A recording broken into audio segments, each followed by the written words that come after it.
Bonjour à tous et bienvenue sur ma chaîne Pixel et Vecteur. Aujourd'hui on va parler de Bridge. Je vais donc vous faire une petite introduction sur ce logiciel que moi j'adore et qui est assez peu connu, et dans les vidéos suivantes je vous montrerai tout l'intérêt de travailler avec Bridge, avec tous les panneaux qui existent, et vous allez voir qu'il en existe tout plein. Là déjà je vais vous expliquer à quoi ça sert déjà Bridge à la base. Alors il faut savoir déjà que Bridge c'est un logiciel qui est on va dire gratuit entre guillemets, c'est-à-dire qu'il est fourni à partir du moment où vous avez la moindre application Adobe, et c'est un logiciel dont la première fonction, vous allez voir que ça ne sera pas la seule, la première fonction va être donc de pouvoir lire, de pouvoir afficher n'importe quel type de document qui s'ouvre dans Adobe, donc dans les applications Adobe. Donc ça peut être Photoshop, mais ça peut aussi être InDesign, ça peut être Illustrator, ça peut être Premiere Pro, etc. Alors, vous voyez qu'ici, quand je ouvre le Bridge, par défaut, vous allez avoir des espaces de travail. Alors, on va commencer avec l'espace de travail, les indispensables. Vous voyez, je clique ici. Vous voyez que si je clique, je change, j'aurai des espaces un peu différents. Voilà, donc je vais me mettre sur les indispensables, exprès pour vous montrer comment ça fonctionne à la base. Ici, vous voyez, j'ai 3 volumes qui s'affichent. Le volume, le disque dur de mon ordinateur, on va dire le disque dur interne. Ici, c'est un RAID, donc c'est un ensemble de plusieurs disques durs qui sont connectés entre eux, et qui donc sont indifférenciés ici. Et puis ici, un autre disque dur qui est aussi connecté sur mon ordinateur, et qui lui va s'occuper donc de tout ce qui concerne Time Machine, donc une sorte de, c'est pas vraiment de la sauvegarde, c'est le fait de pouvoir revenir dans le temps. Et ça, c'est je crois Mac.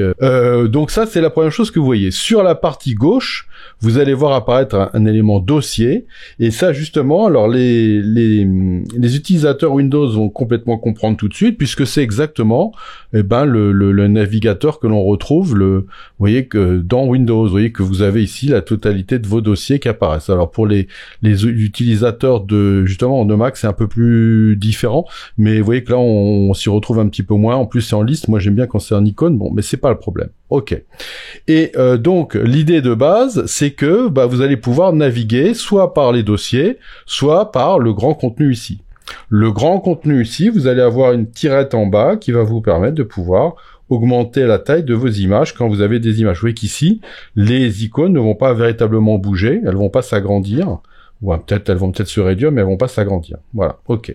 Et après, vous verrez qu'il y a des tas d'autres éléments sur le côté. Je vais simplement faire une chose toute bête, c'est que je vais double-cliquer sur le Pegasus, c'est-à-dire sur mon RAID, et vous voyez que si je suis sur mon RAID ici, je vais avoir le travail, c'est-à-dire un dossier particulier, c'est un disque dur, et un autre disque dur qui est pour photographie. Je double-clique sur photographie, et là, vous voyez, si je double-clique encore ici, vous voyez, je obtiens, comme ça, vous voyez, l'arborescence à l'intérieur de mon disque dur. Si je viens dans la partie qui est ici dossier, vous voyez qu'on a bien aussi photographie qui est apparu ici. Si j'ouvre photographie, je tombe, vous voyez, sur RAW, parc, paysage, portrait. Vous voyez que RAW, parc, paysage, portrait, et ainsi de suite. Vous voyez, tout ça est bien installé. Si je double-clique ici sur le RAW, j'obtiens maintenant des dossiers. Et si je double-clique sur Allemagne, je vais avoir, vous voyez, des dossiers, des images, vous voyez, qui sont des RAW. Vous voyez qu'il lit évidemment tous les RAW possibles et imaginables. Alors, si je suis par exemple en image et que je lis des RAW, vous pouvez remarquer que ma tirette va me permettre de pouvoir agrandir la taille de mes images. Donc déjà, ça peut être super intéressant. Voilà. Et de le réduire ici. Bon, si je reviens en arrière pour vous montrer donc autre chose, je vais revenir ici, je vais aller sur Travail, je vais cliquer sur Travail. Je pourrais très bien aller lui dire, tiens, ce que je vais faire, c'est que je vais aller dans un dossier ici qui me permet ici de voir par exemple des illustrateurs. Et vous voyez que j'ai un AI ici, je le vois très bien. Vous voyez, j'ai un autre AI ici, je le vois très bien. Je peux augmenter. Et vous voyez que je vois bien mes illustrateurs AI, vous voyez, mes illustrateurs sans problème. Voilà, si je reviens éventuellement sur, au départ, sur le Macintosh ici, et que je vais sur le bureau, par exemple ici, vous voyez que j'ai un INDD ici, c'est-à-dire un fichier InDesign et je vois mon fichier InDesign. Alors je le vois uniquement comme ça en vignette, mais ça me permet de savoir un peu qu'est-ce que c'est que ce dossier. Vous voyez là ici j'en ai un autre, et ainsi de suite. Donc vous voyez ça c'est vraiment très très utile.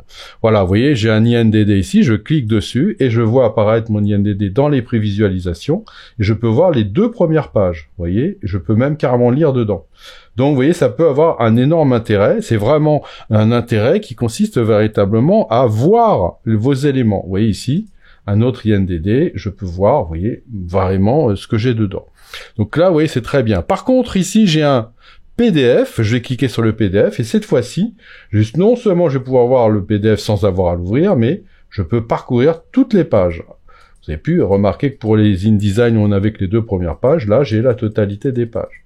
Voilà, donc oui, ça peut être super pratique aussi. Donc voilà, c'est vraiment quelque chose qui vous permet de voir véritablement des fichiers. Vous voyez qu'ici j'ai un point move, je peux avec la flèche bouger ma vidéo. Vous voyez, je bouge de gauche à droite, je vois ma vidéo, je vais de droite à gauche, et je le vois à l'envers. Voilà. Et si c'était un format Premiere Pro, et ben ça serait pareil. Ma vidéo, je la verrai aussi de la même manière. Voilà. Donc, vous voyez, c'est très intéressant de pouvoir faire ça. Je clique sur l'élément, je vois ma vidéo en plus grand, prévisualisation. Je peux cliquer dessus et je vais entendre le son aussi. Voilà, vous voyez.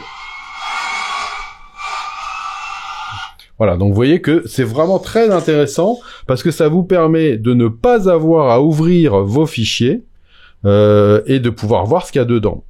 Alors vous allez me dire, ok, mais alors quand on est, par exemple, si je reviens sur la photographie, voilà, là je vais me mettre sur les parcs, je vais aller sur parc complet, je vais aller sur le parc Atlantique, voilà. Et là je vais voir apparaître des parcs, très bien, vous voyez, on a des PSD, on a des TIFF, on va avoir des JPEG, on va avoir un peu de tout ce qu'on veut. Bah c'est quoi la différence avec Lightroom? Eh ben la différence elle est gigantesque.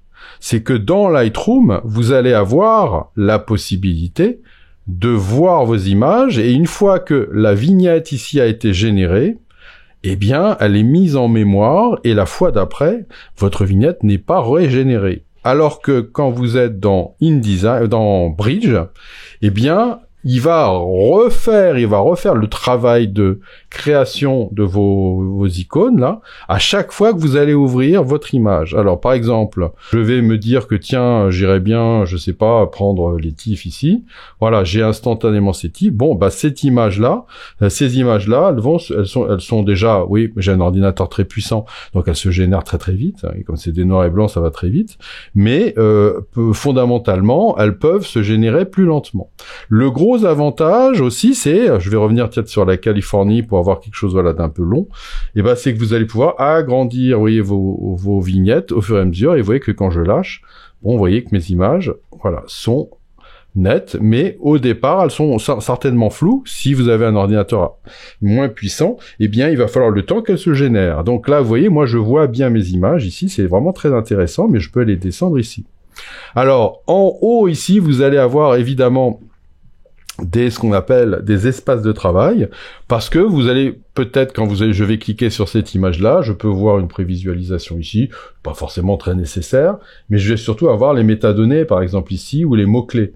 Bon, on verra plus tard dans une autre vidéo que les mots-clés que j'ai installés dans Lightroom, bah, je les retrouve dans le Bridge, et éventuellement, je peux faire dans le sens inverse aussi.